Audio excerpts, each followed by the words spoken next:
Welcome to Fortress of Faith with Tom Wallace, calling North America to repentance and revival. Welcome back to the Corner of Truth and Courage. You're listening to Fortress of Faith. This is Tom Wallace. We have been living in what I call the Age of Mythomaniacs. Myths, lies, deception. It is so embedded into our culture that it's hard to discern between the real and the false, the truth and the lie. Every day in the news you hear misinformation, disinformation, charges like that, fake news, all that's flying around on both sides of the political argument. Lies have been powerful tools, shaping societies and worldviews, often with devastating consequences. In our modern world that we live in, misinformation spreads faster than ever before. The influence of lies, whether grand or subtle, continues to wreak havoc on the truth and on reality. From historical examples to contemporary issues, we're living in a society of lies, crafted and upheld by mythomaniacs, those who compulsively lie and create false narratives for their own benefit and their own gain and their own agenda. Charles Spurgeon, one of the great preachers of the 19th century, said this, and I tell you, he's so eloquent in what he says. I love reading Spurgeon. Had the privilege of being in his church. It doesn't stand like it used to. It was bombed out during World War II by the Germans, but the frontage of the church, the Metropolitan Tabernacle there in London, still stands, and it would have been a grand church building of its day. He said this: "He that perverts truth shall soon be incapable of knowing the truth from the false. If you persist in wearing glasses that distort, everything will be distorted to you." Now, let that sink in. Let me say it again. He that perverts the truth shall soon be incapable of knowing the truth from the false. In other words, you're not going to be able to discern. If you keep sending out lie after lie after lie, eventually you're going to come to the point where you believe the lie yourself, that it is true, and you're going to be incapable of knowing what is really true or false. If you persist in wearing glasses that distort, everything will be distorted to you. It was Adolf Hitler that gave us the idea that the bigger the lie, the better. One of the most infamous proponents of lying for political gain and using it as a political weapon, propaganda, was Adolf Hitler. He wrote in his manifesto, 1925, Mein Kampf, he outlined the concept of the big lie, a falsehood so enormous that people would believe it simply because they couldn't imagine anyone having the audacity to distort the truth so completely. Hitler's chief propagandist was Joseph Goebbels, and he famously echoed this strategy: if you tell the lie big enough and keep repeating it, people will eventually come to believe it.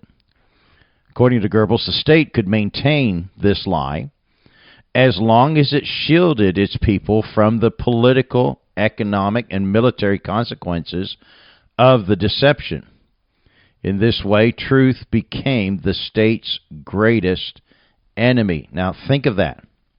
When you, as a political party, have sold lies and deception and illusions to your people, the truth then becomes the enemy of the state, and you cannot afford to let the truth be revealed. And so you have to take out anyone or anything, any organization that is trying to get the truth out there. That's why they want to control social media. That's why they hate Elon Musk, because Elon Musk has taken away one of the jewels that was out there being used for their propaganda, and now it cannot be used for propaganda, but instead for trying to keep the truth out there so that people could know the truth. Just yesterday, when we tried to post on Facebook our broadcast from yesterday talking about the wins and the great accomplishments that Israel has made against their enemies, Facebook told us we couldn't post it because it doesn't fit their community standards. Everything in there was absolute truth, well documented. But they can't have that on Facebook because that is, again, anything that's true, they have to, because it's an enemy to the state. They cannot let that get out there. It's when we began to make common the myth, the lie, the deception of the origins of man, and we made that the standard truth in our schools and in our society, I think is when America really seriously stepped on that slippery slope. And today we're in a free fall.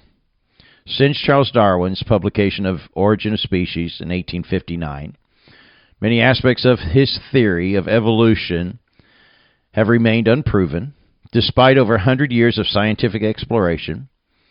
Yet the tenets of evolution persist to be drilled into us as truth.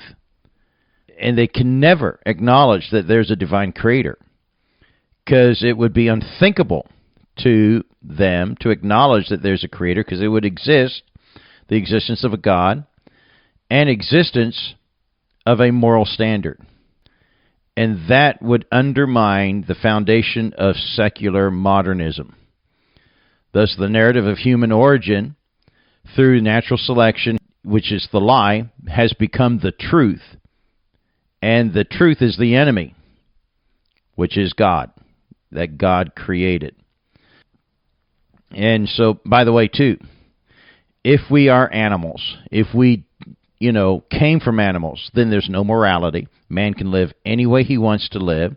There's no right or moral wrong or moral right. There's no standard of right and wrong. And lies would not be a moral problem or anything else that a person wishes to do if we're just mere animals. And these myths are destroying lies. Let me give you an example. When they tell us the myth, the lie, that's not a baby in there. That is just, tissue. And we're going to ignore the fact that, it's my body, the mother says. Yes, that is your body, but the body in your body is not your body. That's your baby's body. And it is real.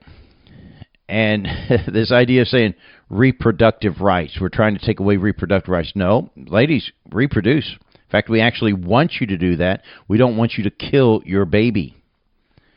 That's what we want. We're not against reproductive rights. And my body, my choice, all that, again, is part of the deception, part of the illusions that are being put out there. This transgender, and it just leads to further and further stuff. This transgender debate, living in illusions, or rather delusions. The transgender ideology represents another form of societal myth-making. The idea that a person can change their biological sex through identity alone has become widely accepted, even though it flies in the face of biological science. Gender is determined by chromosomes, XX for females and XY for males. And it cannot be changed. It's just the way it is. Yet those who push the narrative assert that gender is fluid and subjective. Figures like Bruce Jenner, now who wants to be called Caitlyn, who claim to be a female trapped in a man's body, are celebrated for their courage and being true to themselves. However, the celebration of an illusion over the reality distorts the truth and leaves many trapped in confusion. Believing in the reality and biology is considered wrong. Transgenderism is not only an issue of illusion. I've said this often. It's primarily a rebellion against the order of God. This isn't, I've got a mental issue. No, it's just a simple rebellion against God. They're shaking their fist in heaven saying, I will not submit to your design, God. I will choose my design for myself, and I will not submit to your control over me. Friedrich Nietzsche famously said that truths are illusions, that we have forgotten our illusions. There's a lot of double talk with him. In a society that rejects absolutes, the line between illusion and the reality blurs.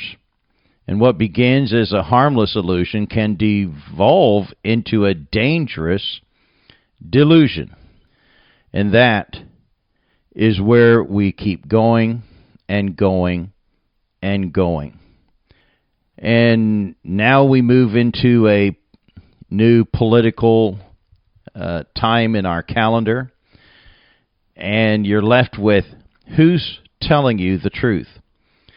Well, the same people who told us while the fires were burning in Portland and Minneapolis that this is just a peaceful protest, clearly were the ones who were telling us a lie.